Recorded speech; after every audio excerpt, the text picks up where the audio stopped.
Welcome to Storytime at the Midville Library. Have you ever wondered what goes into making a good story? We're going to find out in Aunt Isabel Tells a Good One. "Tell me a story," said Penelope one night after supper. "What kind of story?" asked Aunt Isabel. "A good story," said Penelope. "All right," said Aunt Isabel. "A good story is the hardest kind to tell, though. We must put it together carefully with just the right ingredients. Let's start by giving it a when and a where. When does this story begin?" "Long, long ago," said Penelope. "And where does it begin?" asked Aunt Isabel. "Think of a place where exciting things can happen." "A cave," said Penelope. "Long, long ago," whispered Aunt Isabel, "there was a deep, dark cave in a gloomy forest where nobody lived except creatures who loved night and darkness and hid from the light." "That's too scary," squeaked Penelope. "We'll put something cheerful in our story too, then," said Aunt Isabel. "Think of a who. Who shall be in this story? How about a handsome prince named Augustus who lives on a sunny hill high above the gloomy forest?" "In a big castle," Penelope added. "Certainly in a castle, with his mother and father, the king and queen," Aunt Isabel agreed. "Prince Augustus is as kind as he is good-looking. He likes to have picnics in the garden and is always happy to share his sandwiches." "I like this prince," said Penelope. "Me too," said Aunt Isabel. "Now let's add someone else, someone talented and charming. Shall we name this darling animal Penelope?" "Lady Penelope," said Penelope. "Lady Nell for short," said Aunt Isabel. "Where does she come from?" "Nobody knows. She travels about wherever she likes and has learned many secrets and clever ways from the creatures she has met. She can fiddle like a cricket, sing like a dove, and wiggle her ears as well as any jackrabbit. Best of all, she has 4 pet fireflies that she can juggle like spinning gold stars. One day her travels take her by the castle. Prince Augustus hears her singing. What a beautiful voice, he thinks. He offers her a sandwich. What a gorgeous heart, she thinks. Pretty soon, guess what happens? "They fall in love!" Penelope exclaimed. "Exactly.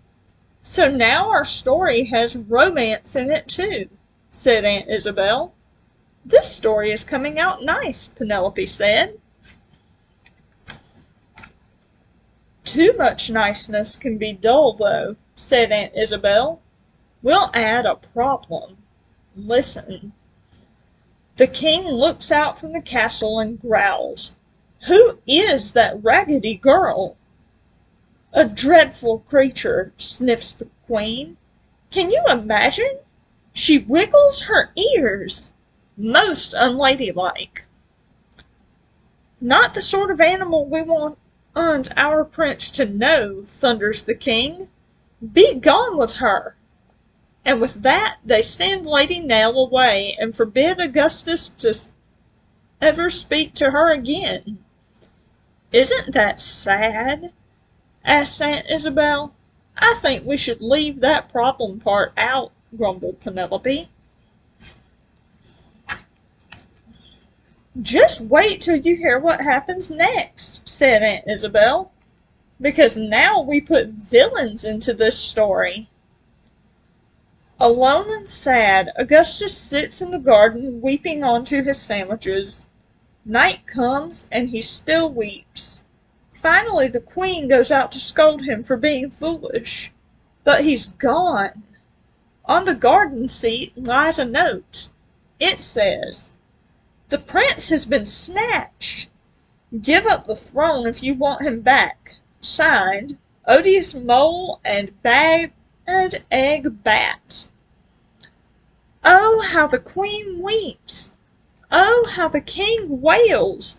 And oh, what panic there is in the kingdom! Odious Mole and Bad Egg Bat, those bullies who lurk in the dark, plotting their mischief, are on the rampage. The townsfolk pack their things and rush to escape. The king and queen wring their paws, wondering what to do. What do you think they will do? But when Lady Nell hears the news, she doesn't run away. She doesn't waste time with paw-wringing. She leaves her camping-out place, sneaks back to the castle, gets on a garden, and finds a clue.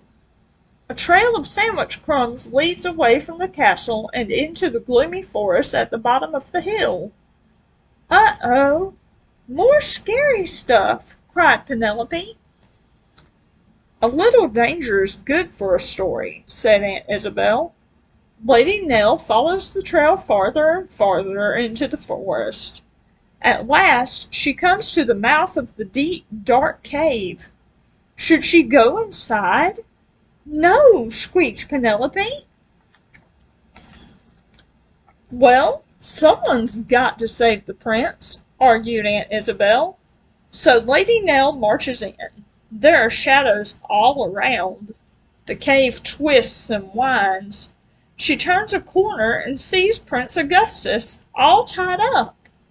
"Nellie!" he shouts. "Augie!" she cries and leaps to help him.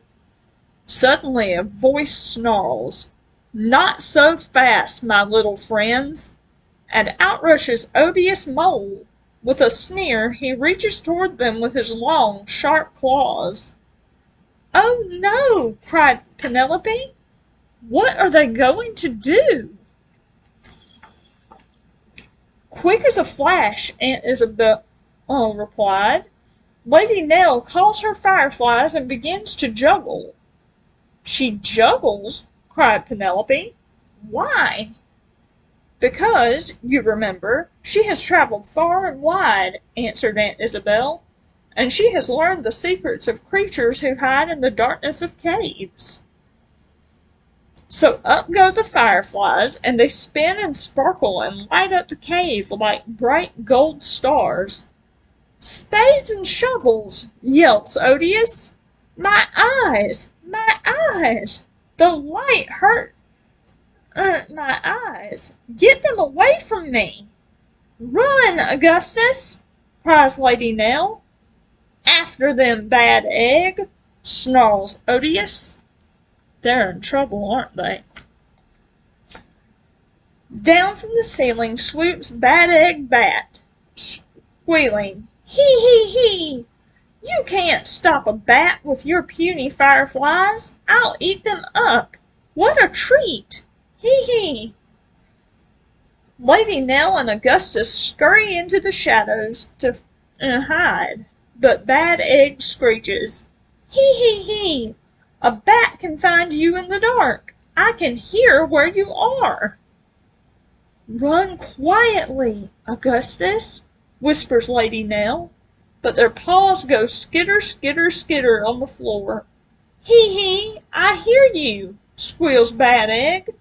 "I'll get you now." Oh, what will Lady Nell do? "Sing, Augustus!" she cries, and they both start to sing as loudly as they can. Their voices echo and echo through the cave. Soon it sounds like 100 princes and Lady Nells. What a racket! Now Bad Egg can't tell which voices are the real ones. He doesn't know which ones to follow. "Barns and belfries, stop the noise!" he screeches. "Stop the noise! Around and around he flies, banging against the walls. Finally, he knocks himself on the head and falls down in a heap. Lady Nell and Prince Augustus dash out of the cave. They don't stop running until they are out of the forest and safely back at the castle on the hill. With shouts of joy, the king and queen rush to greet them. When Augustus tells them of Lady Nell's courage and cleverness, the king hugs her, and the queen says, "What fools we have been! My dear, you will always be welcome here." And Lady Nell wiggles her ears with delight. The king and queen call the whole kingdom together for a celebration, and everyone dances until dawn while the fireflies twirl and somersault overhead. As for Odious and Bad Egg, they slink back into the depths of the cave and stay there, not daring to come out, for they know no one will ever be afraid of them again. Is that the end?" asked Penelope. "It's the happy ending every good story should have," Aunt Isabel replied. "Did Prince Augustus and Lady Nell get married?" asked Penelope. "I wouldn't be surprised, would you?" said Aunt Isabel. "But first, Lady Nell becomes a famous musician, and first Prince Augustus becomes a good and wise king. All that will have to wait, though, until we are ready to make up another good story.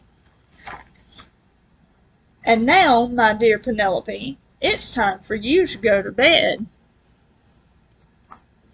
Now that you know what goes into a good story, you can make up your own stories, or you can visit the library to find more great stories during our summer reading program. Have a great weekend.